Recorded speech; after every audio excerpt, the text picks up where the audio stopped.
ಬಂಗಾರದ ಗೊಂಬೆ ಬಂದು ಎದುರು ನಿಂತರೆ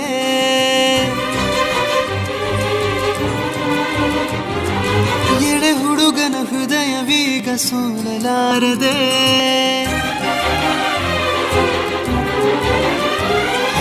ಬಂಗಾರದ ಗೊಂಬೆ ಬಂದು ಎದುರು ನಿಂತರೆ ಎಳೆ ಹುಡುಗನ ಹೃದಯವೀಗ ಸೋಲಲಾರದೆ. ಕಣ್ಣು ಹೊಳೆವ ಚಾಳಿ ಶುರು ಕನಸ ದಾಳಿ, ಪದ ಸಾಲ ಕೇಳಿ ಹಾಡಬೇಕೆ ಲಾಲಿ. ನಗುವಿನ ಚಾಟಿ ಏಟ ತಡೆಯಲಿ ಹೇಗೆ, ತನ್ನ ಎದೆಯ ಒಳಗಡೆ ಅಲ್ಲಲ್ಲೇ ಜೋಲಿ ಹೊಡೆದಿದೆ. ಮನಸ್ಸು ಥರ ಥರ ಹಠ ಮಾಡಿ ನಿನ್ನ ಬೇಡಿದೆ. ತನ್ನ ಎದೆಯ ಒಳಗಡೆ ಅಲ್ಲಲ್ಲೇ ಜೋಲಿ ಹೊಡೆದಿದೆ. ಮನಸ್ಸು ಥರ ಥರ